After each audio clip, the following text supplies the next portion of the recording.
विज्ञान शिक्षा को लेकर के पहले से काफ़ी बातचीत हुई है और विज्ञान शिक्षा को कक्षों में किस प्रकार से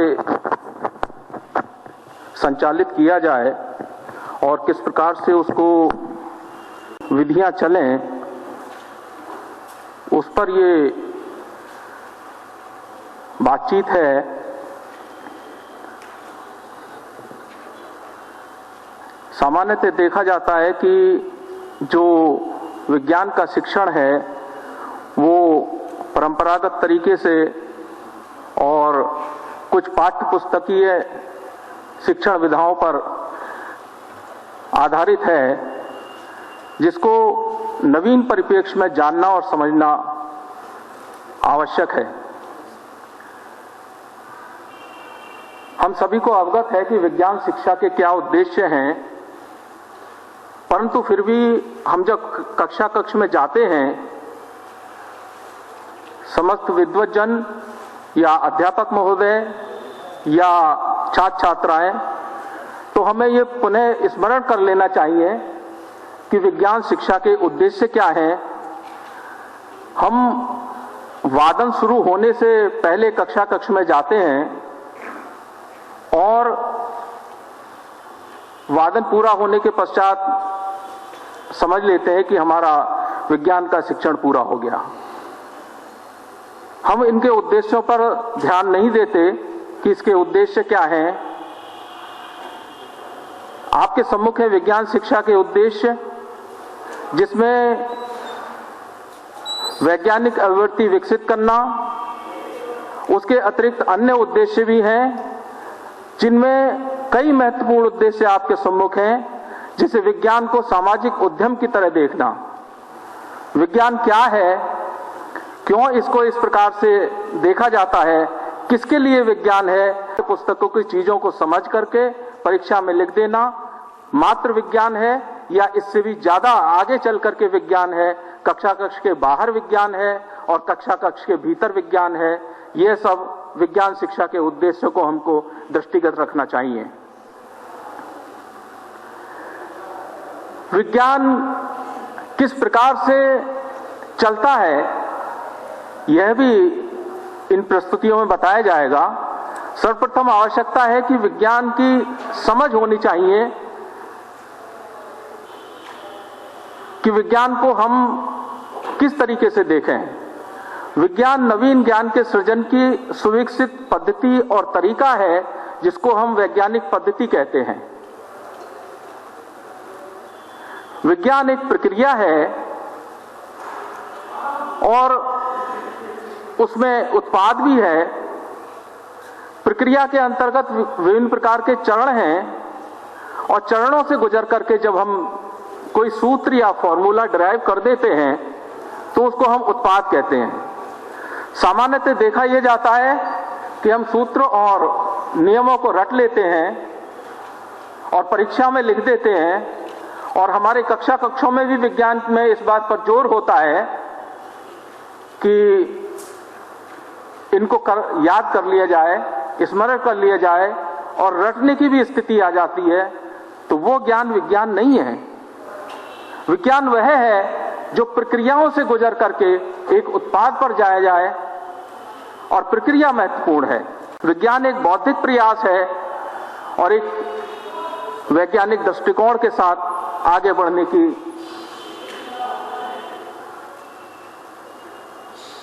ज्ञान की एक परंपरा है। विज्ञान का समाज के साथ जुड़ाव है। विज्ञान एक सामाजिक उद्यम है। ये देखिए स्लाइड जो कि आपको बीच में पढ़ने में थोड़ा दिक्कत हो रही होगी, मैं इसको पढ़ के बता देता हूं। सबसे ऊपर है विज्ञान शिक्षा हेतु विज्ञान शिक्षक का चिंतन एवं सुगमकर्ता की भूमिका। इसके नीचे जो एरो लगे हुए सेंटर में है विद्यार्थी, उससे नीचे विद्यार्थी का चिंतन एवं वैज्ञानिक दृष्टिकोण। फिर सबसे नीचे सामाजिक जीवन को उन्नत बनाने हेतु समाधान। इधर दूसरी साइड में देखेंगे परिवेश, तीनों प्रकार का परिवेश, प्राकृतिक, भौतिक और सामाजिक। इधर दूसरी तरफ देखेंगे तो सामाजिक जीवन का तौर तरीका, सामाजिक समस्याएं, चाहे वे प्राकृतिक हो, चाहे भौतिक हो और चाहे सामाजिक हो, ये सभी प्रकार के जितने भी कंपोनेंट हैं सभी परस्पर तीर से आपस में एक दूसरे से परस्पर जुड़े हुए हैं। और विज्ञान शिक्षा इस प्रकार से चलने वाली शिक्षा है जो परस्पर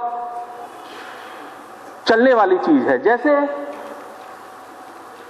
विद्यार्थी का चिंतन बहुत महत्वपूर्ण है और विद्यार्थी को राह दिखाने वाला, सुगमकर्ता के रूप में कार्य करने वाला जो विज्ञान शिक्षक है उसका भी दृष्टिकोण महत्वपूर्ण है। उसको भी ध्यान रखना चाहिए कि हमें विज्ञान के नजरिए से किस प्रकार देखना है और विज्ञान को किस प्रकार से आगे बढ़ाना है। हमारी जितनी सामाजिक दृष्टिकोण है, सामाजिक समस्याएं हैं, हमारा परिवेश है, हमारे सामाजिक जीवन को उन्नत बनाने हेतु चीजें हैं, उनके समाधान के लिए हम विज्ञान पढ़ते हैं, ना कि पुस्तकीय ज्ञान को आगे बढ़ाने के लिए। इसलिए यह चित्र पूरा का पूरा ओवरव्यू प्रदर्शित करता है कि विज्ञान के साथ समाज का जुड़ाव कैसा है और समाज के साथ विज्ञान का जुड़ाव कैसा होना चाहिए। विद्यार्थियों में वैज्ञानिक दृष्टिकोण का विकास सामान्यतः देखा गया है, ऐसे कई शोध पत्र और कई अनुभव सामने आए हैं कि स्कूल जाने से पूर्व की अवस्था में ही बच्चे विज्ञान की प्रक्रिया का अधिगम करते हैं। यानी जो बच्चे स्कूल नहीं जाते वो भी विज्ञान की प्रोसेस का पालन करते हैं। जैसे आपने देखा होगा कि बच्चे स्कूल जाने से पूर्व खेल खिलौने से खेलते हैं तो वो कई प्रकार के क्लासिफिकेशन करते हैं कि ये इस प्रकार का खिलौना है, ये ऐसे रंग का है, इसकी ये ऐसे चलता है, ये इस प्रकार से चलता है। तो वहां से भी विज्ञान का नजरिया उनका आना शुरू हो जाता है। लेकिन जब हम स्कूल में जाते हैं विज्ञान शिक्षण और अधिगम को दृष्टिकोण से, तो स्कूली विज्ञान शिक्षा और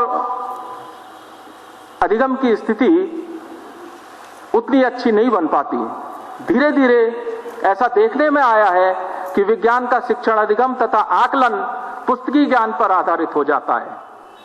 केवल पाठ्य पुस्तकों को रट लेना, पाठ्य पुस्तकों में दिए गए सिद्धांत और नियमों को समझ लेना, उनका डेरिवेशन किताबों में, कॉपियों में लिख करके याद कर लेना, वहां तक सीमित रह जाता है।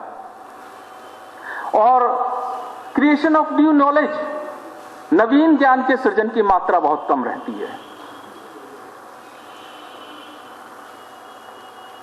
एक नया दस्तावेज आया है वर्ष 2013 में, विज्ञान प्रौद्योगिकी और नवोन्मेष नीति, साइंस टेक्नोलॉजी और इनोवेशन पॉलिसी भारत सरकार के द्वारा। उसमें दर्शाया गया है विद्यालयों में विज्ञान कैसे चले, ये इस पर भी निर्भर, इसको भी दिशा देने का ये पॉलिसी एक कार्य करती है। ये कुछ वहां से तथ्य लिए गए हैं पॉलिसी डॉक्यूमेंट से।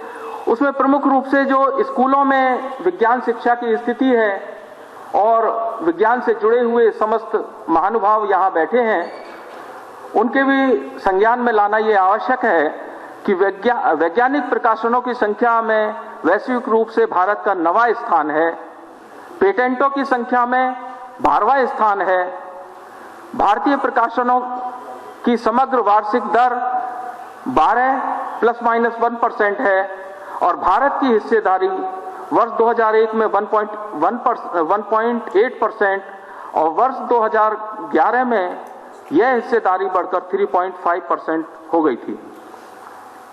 परंतु 1% प्रभावकारी जर्नलों में भारतीय प्रकाशनों का प्रतिशत मात्र 2.5 है। जहां पर क्रिएशन ऑफ नॉलेज को ही प्रमुखता दी जाती है, उसी का पब्लिकेशन किया जाता है। ये डॉक्यूमेंट हमारे सामने लक्ष्य निर्धारित करता है कि वर्ष 2020 तक वर्तमान स्तर के प्रकाशनों में प्रकाशनों के वैश्विक हिस्से को दोगुना करना है और शीर्ष 1% प्रभावकारी जर्नलों में पत्रों की संख्या को चौगुना करना है। ये कैसे होगा?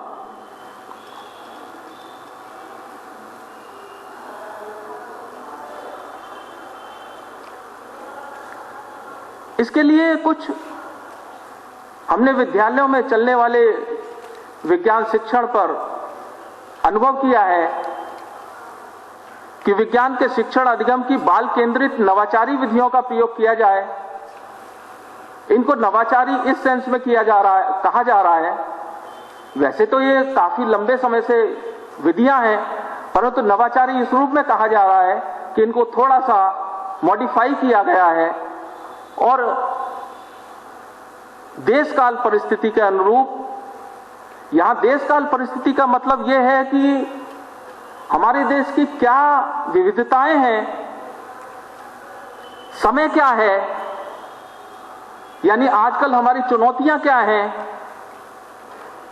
और परिस्थितियां क्या हैं, उनको ध्यान में रखते हुए विज्ञान शिक्षण की उपयुक्त शिक्षण विधियों का चयन किया जाना आवश्यक है।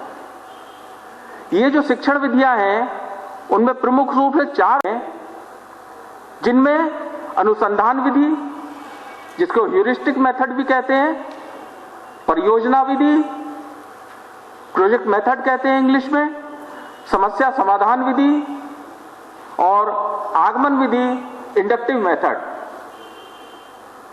इन विधियों का यदि प्रयोग किया जाए कक्षा कक्ष में और कक्षा कक्ष के बाहर विज्ञान सीखने में, तो विज्ञान में ज्ञान का सृजन की मात्रा अवश्य होगी, क्योंकि क्रिएशन ऑफ नॉलेज हमेशा करके सीख कर होता है।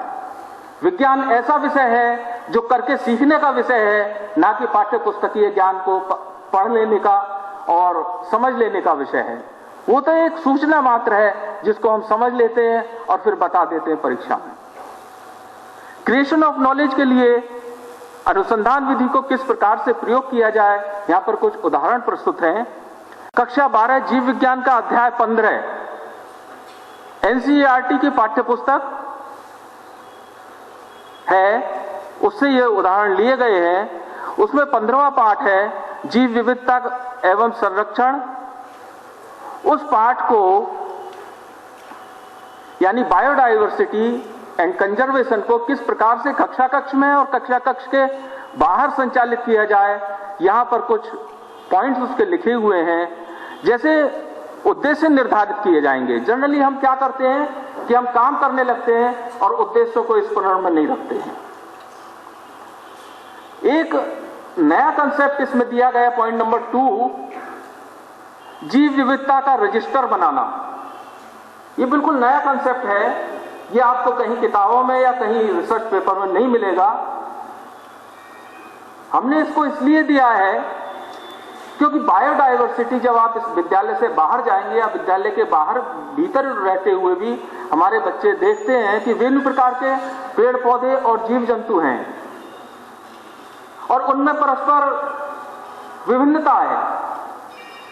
तो हम बहुत दूर दूर के जीवों को ना पढ़ें, हम अपने परिवेश वाले जीवों को पढ़ें, समझें, उन्हें देखें कि उनकी क्या क्या डाइवर्सिटी है और रजिस्टर बनाएं। उस रजिस्टर में देखें कि कौन कौन से जीव हमारे टेक्सोनोमी में हैं, कौन कौन से पौधे हमारी टेक्सोनोमी की बुक्स में हैं, कौन से पौधे टेक्सोनोमी की बुक्स में नहीं है। जिसकी पहचान नहीं हो पाती है उसको आप उच्च स्तरीय वैज्ञानिक संस्थान को भेज दें और फ्लोरा और फौना की पहचान कर लें, इसका अभिलेखीकरण कर लें। और सबसे महत्वपूर्ण बात है कि यदि कोई ऐसा पौधा या जंतु मिलता है जिसको आप पहचान नहीं पाते हैं, आपके गुरजन भी नहीं पहचान पाते हैं, और उसको बॉटनिकल या जूलॉजिकल संस्थान में भेज दें, वहां से पहचान होकर के आ जाएगी और वो एक नया पौधा या नया जंतु निकल गया, चाहे वो एक कोशिकीय जंतु है या बहुकोशिकीय जंतु है, तो वो आपका नाम होगा। और मेरी यहां पर सभी से निवेदन है कि इस चीजों को, विज्ञान के जो पब्लिकेशन हैं, बच्चों द्वारा किए गए कार्य को विज्ञान के पब्लिकेशनों में, शोध रिसर्च जर्नलों में उनको अवश्य छपाया जाए, क्योंकि देखा जाता है कि बच्चों के रिसर्च पेपर्स बड़े बड़े जर्नलों में कम छपते हैं, जबकि क्रिएशन ऑफ नॉलेज वहां भी होता है। हम उनके क्रिएशन ऑफ नॉलेज को प्रमुख रूप से उभार नहीं पाते। हमें आवश्यकता है कि उनके क्रिएशन ऑफ नॉलेज को उभारा जाए और उसको उचित प्लेटफॉर्म दिया जाए। दूसरा मेथड है प्रोजेक्ट विधि। सामान्यतः यह देखा जाता है कि प्रोजेक्ट हम बाजार से कुछ बने बनाए प्रोजेक्ट ले आते हैं या इंटरनेट से डाउनलोड कर लेते हैं और उन प्रोजेक्ट्स को हम अपने उसमें प्रदर्शित कर देते हैं परीक्षाओं में और कह देते हैं साहब ये मेरा प्रोजेक्ट है। मैं ये मानता हूं कि हमेशा ऐसा नहीं होता है। हम उसी बात को आगे बढ़ाना चाहते हैं कि जहां पर हमेशा ऐसा नहीं होता है उस चीज को प्रमुखता दी जाए। प्रोजेक्ट को समझने के लिए, पढ़ाने के लिए कुछ एक उदाहरण लिया गया है। कक्षा 10 विज्ञान की पाठ्य पुस्तक का अध्याय 15 हमारा पर्यावरण, जिसमें सॉलिड वेस्ट मैनेजमेंट एक कंपोनेंट के रूप में है, पाठ्य वस्तु के रूप में है। कैसे सॉलिड वेस्ट मैनेजमेंट को कैसे रखा जाए। आजकल शहरों में चाहे गांव में भी कूड़ा करकट इधर उधर फेंक दिया जाता है, वो हमारी आदत बन गई है। हम उसको कैसे मैनेज करें और कैसे अपने देश को और अपने समाज को स्वस्थ और सुंदर बनाए रखें, उसका मैनेजमेंट कैसे हो, वो हमारे विद्यालयों में पढ़ने वाले बच्चे उसको बड़ी आसानी से किस प्रकार से कर सकते हैं, यहां पर ये दिया गया है। इसमें भी वही बात है। लास्ट पॉइंट आप देखें कि परियोजना का अभिलेखीकरण और प्रकाशन। जरूरी नहीं है कि हम किताब में दिए गए प्रोजेक्ट के जो स्टेप्स हैं उनको फॉलो करें। हम कुछ नए स्टेप भी अपनी तरफ से जोड़ सकते हैं और उनका रिकॉर्ड कर सकते हैं और उनको प्रकाशन के लिए भेज सकते हैं। तीसरी विधि जो हमें कक्षा में विज्ञान पढ़ाते समय अपनानी चाहिए, समस्या समाधान विधि। इसका उदाहरण हमने लिया है प्राकृतिक संसाधनों का प्रबंधन, जल संग्रहण। इसमें एक संबोध है पाठ्यक्रम में। समस्या इसकी जो है वो ये है कि जल संग्रहण की परंपरागत विधियों का पता लगाना। सामान्यतः हम देखते हैं कि हमारे जो प्राचीन विज्ञान का ऐतिहासिक वैधता अगर देखी जाए, राष्ट्रीय पाठ्यचर्या की रूपरेखा 2005 के अंतर्गत ये प्रमुख रूप से उल्लिखित है कि विज्ञान को ऐतिहासिक दृष्टिकोण से भी देखा जाए, विज्ञान किस प्रकार से पुराने परिप्रेक्ष्य में चलता था ये भी देखा जाए, तो हमें जल संग्रहण की परंपरागत विधियों का पता लगाना, उस पर कार्य करना, ये एक समस्या ली जा सकती है और इसको समाधान के रूप में देखा जा सकता है। आंकड़ों का संग्रहण और इस प्रकार से विभिन्न स्टेपों से गुजरते हुए इसको भी कार्य किया जा सकता है। रिकॉर्ड, अभिलेखीकरण और प्रकाशन बहुत महत्वपूर्ण है। कई ऐसी परंपरागत जल संग्रहण की हो सकता है कुछ नवीन खोज हो जाए कि साहब पहले आज से 100 साल पहले ये परंपरागत विधि इस प्रकार से जल संग्रहण किया जाता था और आज ये विधि दब गई है। हो सकता है आपके योगदान से वो प्रमुख रूप से फिर उभर के आ जाए और किसी रिसर्च जर्नल में आपका पेपर, आपका नाम हो जाए और आपकी बात पेटेंट हो जाए और आप उच्च स्तर पर पहुंच जाएं। जरूरी नहीं है कि जो बड़े बड़े साइंटिस्ट हैं, विज्ञान की खोज या विज्ञान के आविष्कार या क्रिएशन ऑफ नॉलेज विद्यालयों से बाहर ही होता है, ऐसा आवश्यक नहीं है। हमारी इच्छा है कि क्रिएशन ऑफ नॉलेज विद्यालयों के भीतर विज्ञान का शिक्षण अधिगम जहां चलता है वहां से प्रारंभ हो और वहां से रिसर्च पेपर प्रकाशित होते रहें। इसी प्रकार से समस्या समाधान विधि के लिए एक और उदाहरण दिया गया है। कक्षा 9 विज्ञान का अध्याय 14 प्राकृतिक संपदा। ये एक पाठ्यक्रम का संबोध है। जल की उपलब्धता बढ़ाने हेतु जल संग्रहण की तकनीकी का शिक्षण इस विधि के द्वारा कराया जा सकता है। चौथा बहुत ही महत्वपूर्ण विधि है आगमन विधि, जिसको अंग्रेजी में इंडक्टिव मेथड कहते हैं। राष्ट्रीय पाठ्यचर्या की रूपरेखा 2005 इंडक्टिव मेथड पर जोर देती है और बताती है कि प्रक्रिया आधारित विज्ञान शिक्षण जो होता है वो इंडक्टिव मेथड पर आधारित है, क्योंकि उसी से नियम, सूत्र और विभिन्न प्रकार की चीजें ड्राइव होती हैं। कक्षा 11 जीव विज्ञान का अध्याय 5 पुष्पी पादपों की आकारिकी, जिसके अंदर पाठ्यक्रम में पत्ती एक संबोध है, उसको आगमन विधि के द्वारा भलीभांति सीखा और सिखाया जा सकता है। इसके विभिन्न स्टेप होते हैं, यहाँ सांकेतिक रूप में दिए गए हैं। विशिष्ट उदाहरणों द्वारा पत्तियों का प्रस्तुतिकरण, किसी भी स्थान पर जाएं, चाहे आपके गांव में, चाहे आपके शहर में, चाहे आपके विद्यालय में, विभिन्न प्रकार की पत्तियों को तोड़ करके ले आए कक्षा कक्ष में, उनको देखें कि उनकी बनावट कैसी है और उनका प्रेजेंटेशन करें कि देखिए साहब इसमें ये खूबियां हैं और इस प्रकार की पत्ती है, ये हमने पहली बार देखी है। हम बच्चे बहुत अच्छी तरह अवलोकन करते हैं, लेकिन जो जो हम बड़े होते रहते हैं हम अवलोकन करने की प्रक्रिया को छोड़ देते हैं। तो मेरा बच्चों से ये अनुरोध है कि आप बारीकी से अवलोकन कीजिए। बारीकी से जब अवलोकन करेंगे वहीं से विज्ञान शुरू हो जाता है। इस विज्ञान को वहीं से नस पकड़ने की आवश्यकता है। सामान्यीकरण कीजिए, नियमों का प्रतिपादन कीजिए। इस सब को कैसे किया जाए, कैसे इसको आगे बढ़ाया जाए, इसके लिए शिक्षण योजना की आवश्यकता होती है, जो कि रचनावाद पर आधारित है, जिसको हम 6E कहते हैं। इसमें पहले वातावरण निर्माण किया जाता है कक्षा कक्ष में कोई चीज पढ़ाने के लिए, फिर खोजपरक गतिविधियां की जाती हैं, चाहे वो कक्षा कक्ष के भीतर हो, चाहे वो कक्षा कक्ष के बाहर हो। विस्तारीकरण किया जाता है, एक्सप्लेनेशन किया जाता है और मूल्यांकन भी इस प्रकार से पुस्तकीय ज्ञान पर आधारित ना होकर के नई विधाओं पर आधारित होता है, जो कि खोजबीन पर आधारित मूल्यांकन सतत और व्यापक रूप से देखा जाता है। और जो ज्ञान अर्जित किया है उसको स्कूल के बाहरी जीवन से जोड़ना बहुत महत्वपूर्ण है, इसको भी ध्यान में रखना आवश्यक है। उत्तराखंड में इस प्रकार का विज्ञान शिक्षण अधिगम किए जाने के प्रयास गतिमान हैं। प्रत्येक जनपद, उत्तराखंड के 13 जनपदों से कुछ विद्यालय चयनित किए गए हैं और प्रयास ये किया जा रहा है कि राष्ट्रीय पाठ्यचर्या की रूपरेखा और इनोवेशन पॉलिसी 2013 और अन्य जो भी दस्तावेज है विज्ञान को आगे प्रमुखता में ले जाने के लिए, वो चयनित विद्यालयों में ये दस्तावेज हैं, परंतु चयनित विद्यालयों में वहां कुछ ऐसे विद्यालय चयनित किए जा रहे हैं जहां काम शुरू हो गया है और वहां पर यह देखा जाएगा कि वास्तव में इस प्रकार का शिक्षण अधिगम चले तो कितना उत्तम रहेगा। हम इस चीज को करने के लिए प्रयास गतिमान है, लगे हुए हैं, पूरी टीम लगी हुई है। कितनी तक सफलता मिलती है ये हम इसकी इच्छा रखते हैं। इसको समझने के लिए कुछ संदर्भ लिए गए हैं। शिक्षा का अधिकार अधिनियम जो कक्षा 8 तक लागू होता है, वहां पर कैसे हो और आगे किस प्रकार से चले।